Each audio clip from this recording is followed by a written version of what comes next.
aure kamar haka zai iya tuntuban mu akan wannan namba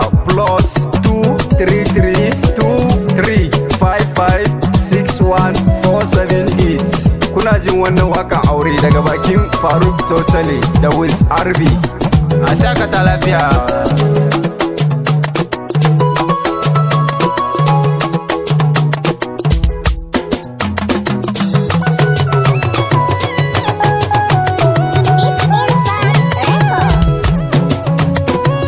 Farin ciki da murna Musa ango lokaci ne, Salima Salma ke ce amarya 'yar amana.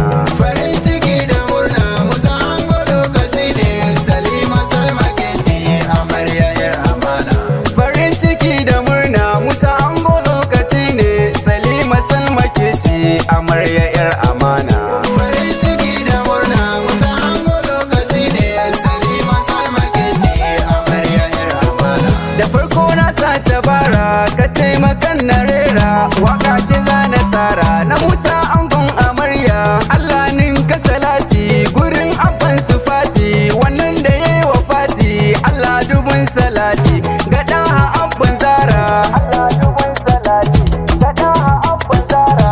Farin ciki da murna Musa ango lokaci ne, Salima Salma ke ce amarya 'yar amana. Auren sinna ya yi daɗi Musa ango baya kauɗi, yau Salma da ke zai yi taɗi, dangi da yawa har maraɗi. Na jiyo murna na jiyo daɗi, Salma wanke masa kaya. Salma kin yi dace ne, Musa mutumin kirki ne, halayen sabon koyi ne, Musa mai bin manya ne, Musa ya bi iyaye. Farin ciki da murna Musa ango lokaci ne, Salima Salma ke ce amarya 'yar amana. Musa ango ka zamo jigo, yau ba kai ba kwana shago, dangi da yawa sun yi ajo, umma ta zo har da gogo, sai ku yi zama na lumana.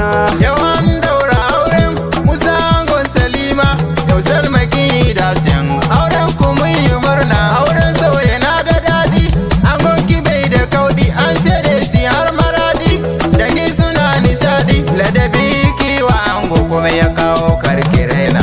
Salima gimbiyar mata kun ango ke ce irgata, cikin kawaye kirata ke zai kira da matata, kin halin ki shi ya ja cikin ji amarya 'yar amana.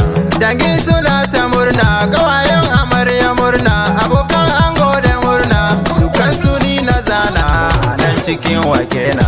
Farin ciki da murna Musa ango lokaci ne, Salima Salma ke ce amarya 'yar amana. Ayyiriri auren sunna ne, zan dawo in gaida iyaye, ken tafiya a haɗo waiwaye, yayin ango na gaida ku, Alhaji Usman na gaida ka, Alhaji Umaru na sanya ka, Alhaji Ali Alfaga.